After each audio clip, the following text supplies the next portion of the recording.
A warm welcome back to the Forensic Detailing channel, guys. Do not forget to subscribe. Let me just close the door.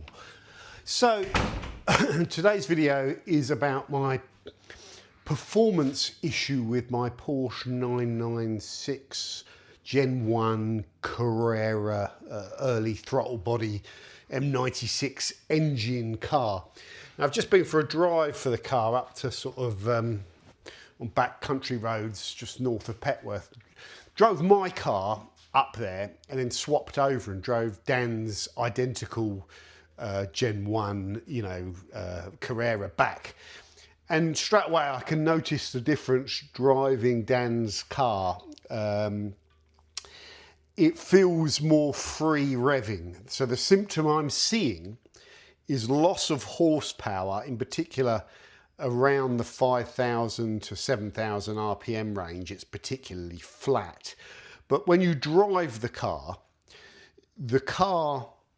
feels, the rev gauge and the throttle, it feels tight is the way I describe it.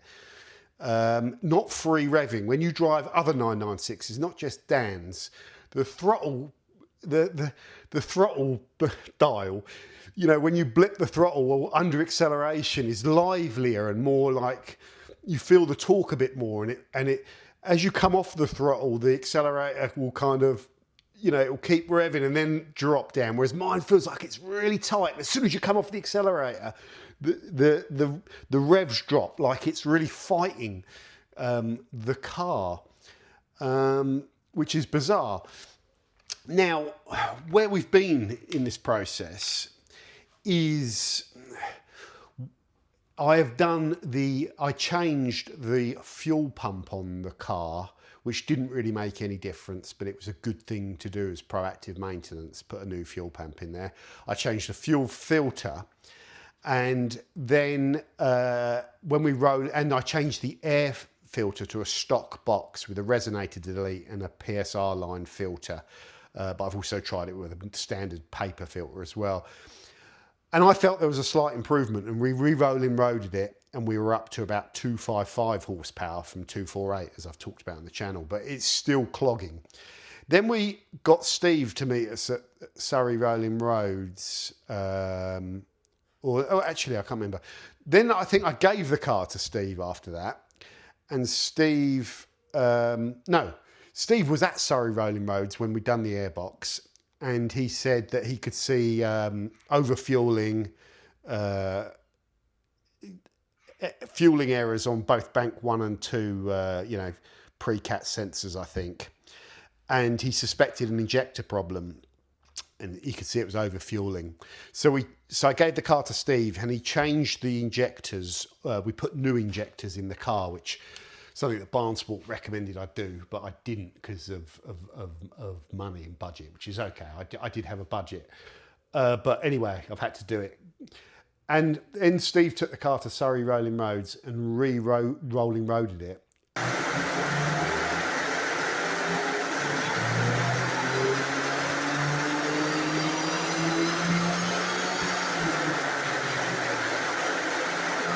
And we're up to about 270 on one of the runs, or 268 or something like that. So we found another 15 horsepower, something like that.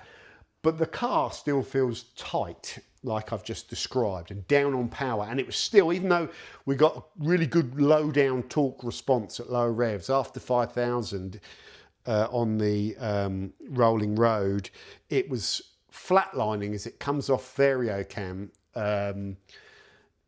So there's a downturn when it comes off variocam anyway, but there's usually less of a downturn. It carries on going up, whereas mine's like, whoa, it flatlines, and you can kind of feel that as well. But I actually think from driving it that the limiting thing is there all the way through, and I can feel that tightness all the way through the rev range. Anyway, so Steve also then, when he rolling roaded it that second time after the injector change, had the geometric diagnostics on the car and could see evidence that the ignition timing was being held back by the car. So it was being like retarded, if you like, or retracted, I think was the word he'd used, sorry. Retracted. So in other words, it's holding the engine back, retracting the ignition timing to protect the car. And the knock sensors do that when it thinks that the engine's pinging, which is a problem, perhaps Steve was saying, with more powerful turbocharged cars and stuff. So that's why that's there. It's less of an issue on these lower powered kind of naturally aspirated engines. But anyway, so Steve did a hack, just a test hack with my consent to basically bypass the knock sensors just temporarily. And I'm running the car like that at the moment. And then the car has to relearn, and maybe it will then kick in and we get the full power flow. But I've now been driving it. I drove it back from Reading. I've been for a few spirited blasts. And the same symptom is there where you can feel it. And Dan's just driven it back and he's like, yeah, it's down on power. And he can feel what we've just been chatting about it.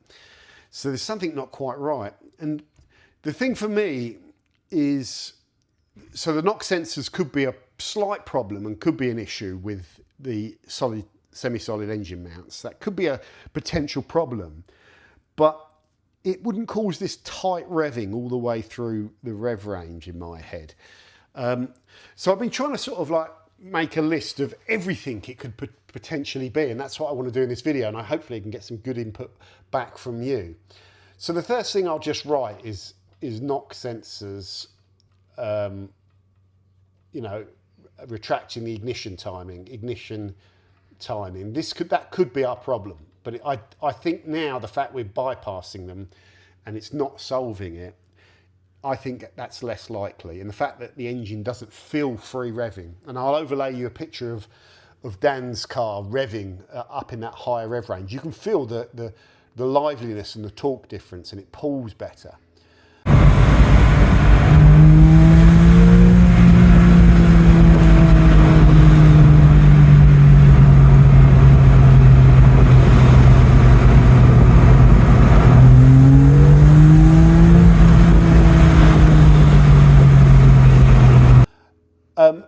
One thing that you could never rule out, well you could, but the MAF sensor. The thing is, when we took the K&N off, which is here, that's got a MAF sensor in it. And then we went back over to Dan's a stock airbox with a good MAF sensor that looks clean. So by effectively changing the airbox, and we've got a different MAF on there, it hasn't fixed the problem. So I don't think there's a MAF issue. I don't know, but I'm just ruling that out now, but it's still written there.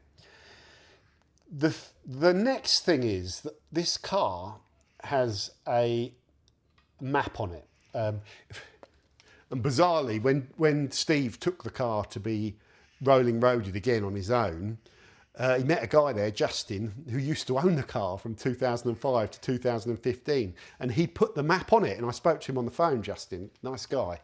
And he said it was an Evo map, which is like a pre-programmed set piece map, which I think has probably been run lots of times and put on those cars.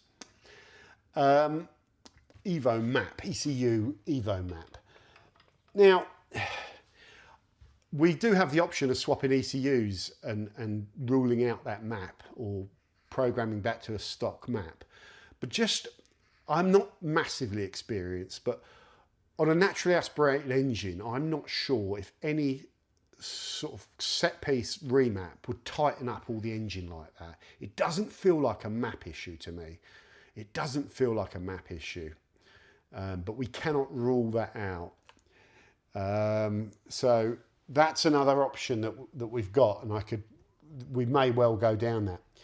The next thing that I'm thinking, and I've just been talking to Dan about this, is that I still think this feels, because it's not a fueling problem. We've changed fuel pump, fuel filter, injectors. We have good fuel. We definitely have fuel, and because it's not an air in problem, because we've taken off that K&N. We've got a stock setup, which is known good, even though it's a PSR line filter. We don't have a problem with air in or air out, and I've run it with a stock paper filter as well. It's the same. So we don't have a problem with air in, but I'm still looking at this, and I'm going to write this here, and I'm looking at this exhaust as a problem, and I'm thinking that what I'm getting feels like an exhaust problem to me. Out of everything I could rub my head against, this feels like if the exhaust system wasn't flowing properly for whatever reason, that would create what I feel with the car. A little bit of a rough idle, not always, but a little bit of a lumpy idle down and a roaming idle. But you can get that with these cars, but a blocked feeling, like it's not flowing properly, like the engine's being held back. And obviously the more you try and, the more demand and the more airflow, then the more that's going to come into play. That's possible. And within that, the car has, I think it has a Dansk exhaust system on it. It did have a weird header setup before. It had one OEM header and one aftermarket header, and Justin said they were like Chinese sports headers. He bought two. So for some reason, one of those must have failed. So it had one OEM header, one Chinese sports header.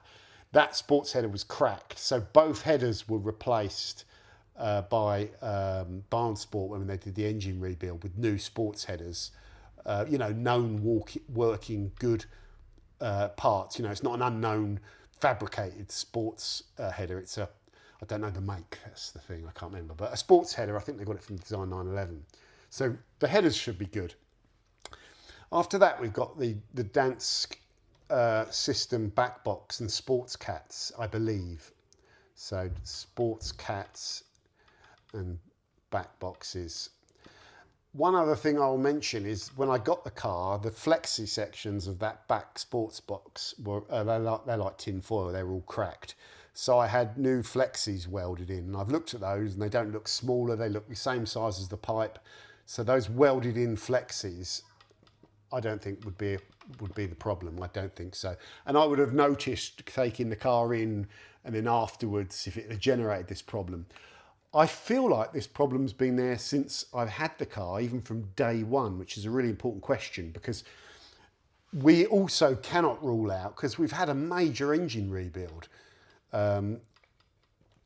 It's got a new short block in the middle of it, done by Barnsport. So new short block, they serviced the top part of the engine, the cam system, the Vario cam system, that serviced everything, like, alternator, batteries, put that all back in, timed it all up, new hardware, new clutch, a million and one other things. But yeah, the thing is, it doesn't feel like an engine problem. Could it just be the engine's bedding in? No, we've done 1,000-mile bedding on it, and we've done probably another 3,000 miles and 3 track days since that. I'm gonna drop the oil on it now as well, probably after Bedford. So it's possible that something could be related to the rebuild. But it's unlikely. It doesn't feel like a mechanical engine problem. Steve, when we first rolling roaded it and it was down on power, the rolling road guy suggested it could be a Vario cams problem. But that was just a suggestion, it could be Vario cams because of the immediate tail off when it comes off Vario cam, when the timing, the Vario cam runs from, I think, 2000 to 5.5 or 2000 to 5, I can't remember what Steve said. And then it comes off, the Vario cam will retract. Steve also suggested perhaps the Vario cam's staying on, but I think any issue with the Vario cams, and there's a Vario cam system on either side and like a valve and a solenoid, so it's activating that way. For you to have a problem on both sides of the Vario cam, so they're both not retracting, would be difficult. And I think you'd have all sorts of running problems, whereas you do feel the Vario cam boost within that kind of mid-range. So I think the Vario cam is very unlikely.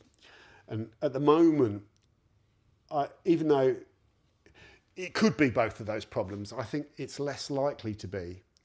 And I think it's also less likely to be this knock sensor thing now, although you know, there was a valid reason, because Steve was seeing the ignition timing retraction. It'd be great if the ignition timing, if you could diagnose this and could run diagnostics where it actually tells you what's telling the ignition timing to retract, so you know. But I think Steve suggested it. It has to be the knock sensor that's retracting the ignition timing. I don't know if there's anything else that could do it, but I don't think that's our problem. And you know, this is just my thoughts. I think my number one smoking gun is the exhaust, and I think number two is the ECU remap, probably. But I almost, there was a while ago where I thought it's definitely this ECU, it's this map, but I don't think it is. Because it would just put a set piece map on it, which is known to work. It'll be installed on hundreds of 911s, and it won't choke the car out. It will just provide a different fueling map and all that sort of stuff. And that, I don't know. It's still possible, I guess, but I just don't think it is.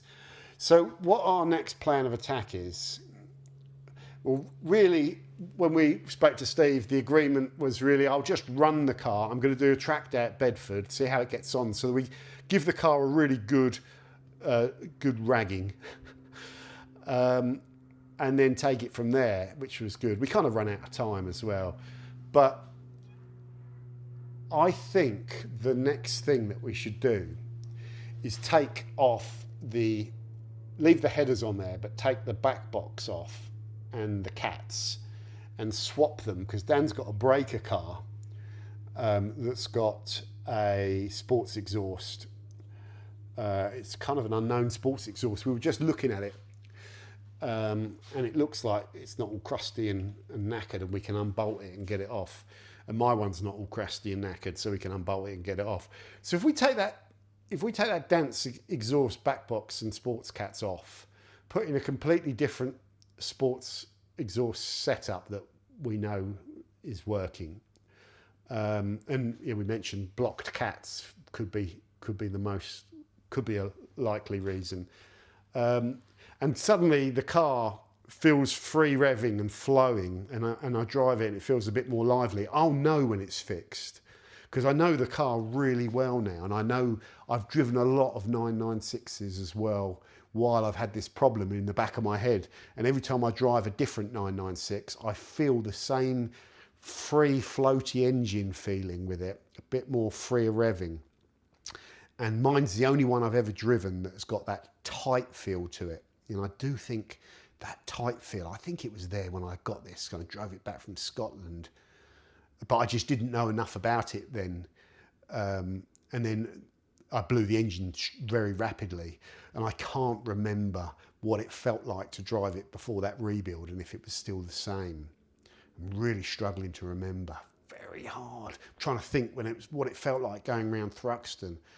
I think it was similar. I don't know though. I can't remember is the bottom line. Yeah. So that's where I am, guys. I'm down here. So if we do the exhaust and it doesn't fix the problem, then I think the next thing to do would be to just revert the knock sensor back to its original configuration, because we'll have ruled that out, I think. Although I'll speak to Steve actually, because he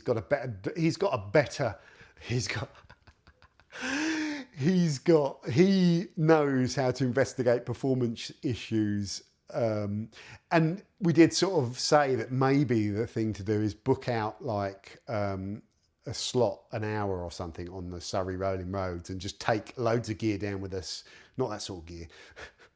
Take diagnostic equipment, take maths, take anything, take like another exhaust, take everything you think it could potentially be and sit there trying stuff on the rolling roads, rolling road it, try something, rolling road it, throw everything at it. The other option is possibly to take this to a mapping specialist, and the man that everyone uses with these cars, I think, is Chip Wizard or ECU Wizard up in Lancaster.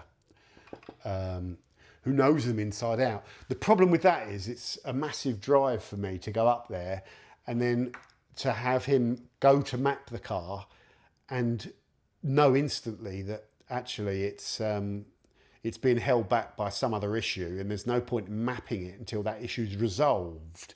That's a possibility, isn't it? So it's no good mapping the car if the fault isn't being caused by the map.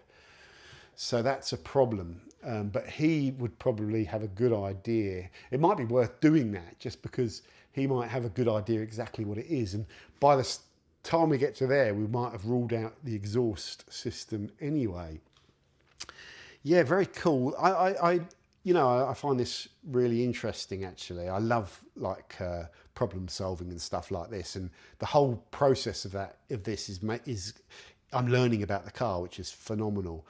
On paper, the difference, the loss of power, say at peak revs, however they do the rolling roads, is it done in third gear? Of 270 max brace course versus what they normally produce, 285, isn't massive on paper, but the difference between CGA, Dan's stock 992, and my car is quite significant, and Dan noticed it as well. It's like driving a car you're pulling a heavy log behind when you're under heavy load, and it shouldn't be like that. It should be more lively and more torquey, and you've definitely up in that 6,000 rev range with Dan's, and you're doing pulls in second at 50, and you get up into that range, you notice the free revving and the torque more, whereas mine, it's like straight off the power as soon as you come off the gas, like you're towing a log. But that does feel like exhaust related to me. If I had to guess, I've been talking so much, I've killed my voice. I'm really here. That's where I'm at this.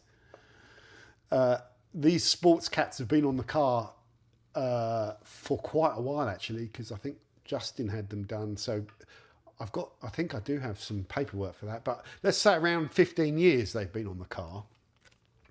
Would sports cats get blocked up from 15 years use? I always run it on good petrol. I have run a petrol cleaner system through there that helps clean the cats. Although, if they're really badly blocked up, no fuel additive is going to clean those. It might help a little bit. But then sports cats don't tend to get blocked. So I don't know. You're really old cars, and when a car has a blocked cat, it can stink. It can just be stinky and sort of eggy smell coming out of the exhaust. One other thing that Steve mentioned that I've noticed as well, can smell a little bit petrol-y sometimes, the car, but they can do that. But there's no petrol leak as far as I can see. And it doesn't, I don't know about that. Yeah, so that's where I am with it. Is there anything else that could be causing it? Vacuum leak, I think someone suggested. You'd have all sorts of rough idles, wouldn't you? You'd be running rough all the way through, where it's as smooth as a whistle, but it doesn't feel like a vacuum leak to me. But that really probably should go on the list. It would have to be some major vacuum leak. Although that is possible, actually. Vacuum leak is possible. I should really get one of those. I was talking to someone else on there. Get one of those Chinese smoke detectors that you run on Johnson's baby oil, and run that into the intake system, seal it up after the MAF, and then pump it through full of smoke and see if anything comes out. That's probably worth doing and having anyway. But I don't think it's a vacuum leak. It's possible though, actually. It is possible. So there we go, guys. These videos are always very interesting for me, very, very beneficial. Let me know in the comments what you think it could be. We will get to the bottom of this, and when it's fixed, it'll be something very simple, but on a car with 10,000 components, and some of the systems on this car are quite complicated, and the whole thing it's complicated when you're trying to I think figure out what something could be, and there could be other things that it could be as well, but I can't really think. So there we go. Yeah, very interesting. Over and out.